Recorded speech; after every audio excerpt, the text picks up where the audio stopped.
So welcome. Happy Sunday, happy Sunday, happy Sunday. This is Forrest out in St. Louis. Hopefully you're having a wonderful week. I know, actually wonderful weekend, a wonderful day. I spent the majority of the day hanging out with my wife.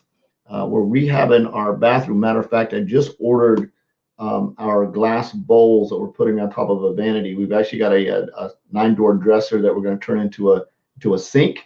So I just ordered the glass bowls to go on top of that. So we're just doing some touch up in the bathroom there. It's actually right across the hall over here, and we took basically what was a 6 by 10 bathroom and turned it into an 11 by 11 with a giant 42 by 60 soaker tub and done some things like that. We took part of another bedroom, and now that's my wife's office down the hall. So basically our entire upstairs is like a master suite that we have up here. So it's like our own little private Idaho. I've got my office here that I hang out in and do my lives. It's working on being less cluttered and more organized. And as we get stuff done and moving around, it's pretty cool.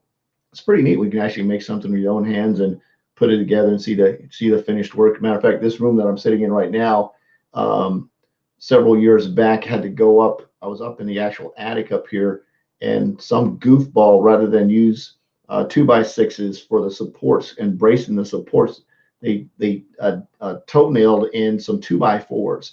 Literally the whole entire roof fell in. My wife just happened to be standing far enough out of the corner, so she didn't get hit. But the cool thing, the wall right behind me here, where you see this green screen posted up, that's a master closet now. So we actually pulled part of this room in this way to make it a little bit smaller for my office. But then we created a nice big huge walk-in closet for our master bedroom, which is on the other side, which has like 13-foot ceilings. Very cool. So basically, our entire upstairs is our master suite. My wife's office down the hall. We've got a big master bathroom across the hall, and we're probably going to end up, when we get a chance, to start working on the guest area, which is going to be down in the basement. We have a guest bathroom and things like that down there, a guest bedroom and all that kind of stuff. So excited to do that. Cool to be had the handyman hand and be able to work on that stuff. It's a little bit tiring sometimes, but working on the bathroom a little bit here and there, getting it all rocking and rolling, and making a lot of dust is coming right along. So I'm excited to get those glass bowls. They're supposed to be here by the end of the month. So we'll get those installed, get the vanity done, get it all done up, put a cool glass black backsplash up behind the vanity.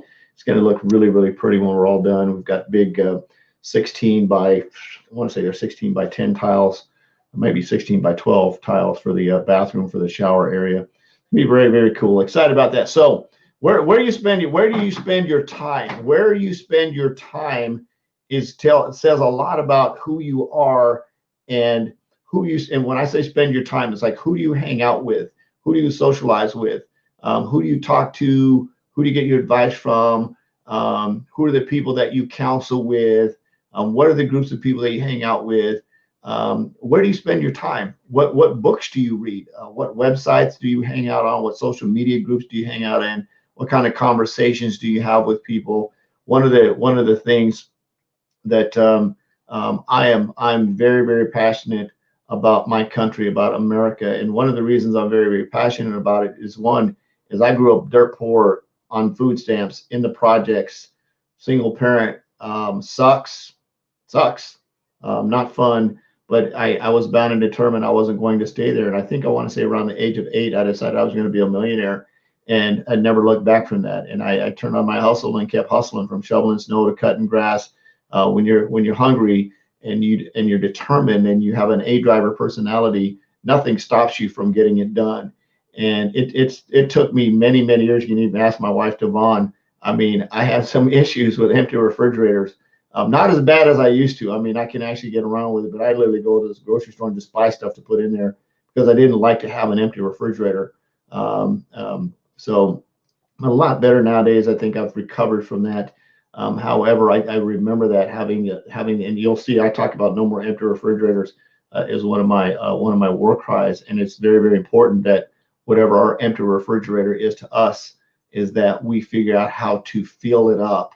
And that empty refrigerator might be abuse as a child. It could be not having enough food. It could be growing up poor. It could be a lot of things. I mean, your empty refrigerator now might be just you're working 3 jobs, just trying to make ends meet, and you're trying to figure out how to maybe just go to 2 jobs, right? How to just pay off your bills, or get the bill collectors to stop ringing your phone and scaring your wife when you're not home, that kind of stuff. So very, very important that we figure out how to fix that. How do we fix this? So we know who to hang out with, so we can get the right advice, get the right direction. There's a young man on TikTok that I started following. Matter of fact, I just did a TikTok with him, did a duet last night. The guy's like, I love listening to him because he's sharp as a tack. He talks about financing and investing and all that stuff that I don't actually have to go out and like learn. I can just listen to somebody. It's called ILT, Invest, Learn, and Teach. I'm investing my time and listening to this guy on TikTok, and I really like that. Matter of fact, I think I'm going to go duet another one of his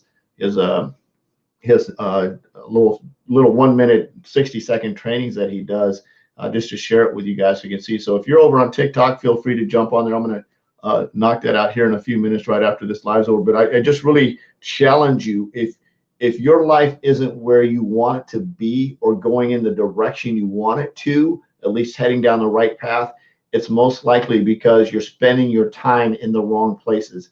You're spending your time maybe spending too much time on Netflix, or spending too much time on social media, spending too much time at the bar, spending too much time hanging out with people you shouldn't be hanging out with. If you just feel like your life is humdrum, then you need to connect yourself with a group of people that are running, right? People that have got something going on, people that you can connect your wagon to, that are going to give you toxic-free advice to help you move forward. One of the cool things I like about my friends is sometimes they'll put me in check. I mean, I'm pretty passionate about some stuff, and I'll come guns a blazing and shooting, and sometimes it hurts some people's feelings.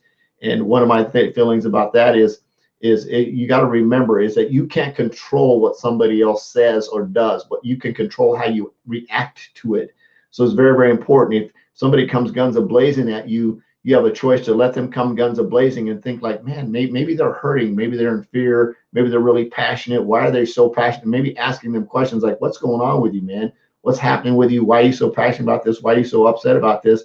And find out how you can have a dialogue with them to move along through the conversation, rather than saying what you said upset me, what you said hurt my feelings, what you said was offensive, right? If you decide to let what somebody else says be offensive to you, then you're the problem, not them, right? So you're responsible for how you react to whatever anybody says to you, right? If somebody walked up to me and called me the N-word, I have two options. I can say, God bless you, I'm praying for you. I truly hope that the demons and the spirits of evil leave you, or I can punch him in his face. Now, the me would want to punch him in his face and just give him a beat down on the spot. My other me is like, just let it go, let it go. The person's ignorant, pray for him, wish him the best, whatever demon and hate they've got going on, God's better to deal with it than me, right? So, I mean, I have two sides that I can go with. I can go the guns a-blazing mode, or I can go in another direction. So I challenge you, if your life isn't where you want it to be, seek out people that are going where you want to be, attach your wagon to them, get some advice, get some mentorship, get some things that are going to, hey, aloha, Izzy, what's going on, man? Attach your wagon to the people that are going in the direction you want to go in, and be productive, be yourself, buy into you, live your beliefs, be passionate about your beliefs, and be into you. Don't worry about what somebody else is saying about you. You can listen to them, and some stuff might be good constructive advice that you can take and might be able to use for you later. Some of it's really constructive advice. You can maybe learn how to say things differently so you don't come off so crash or harsh. I work on that all day long, because I come guns a-blazing like in a second, like, hey, why did I say that? Right? And then I can't take it back, but I can't apologize, right?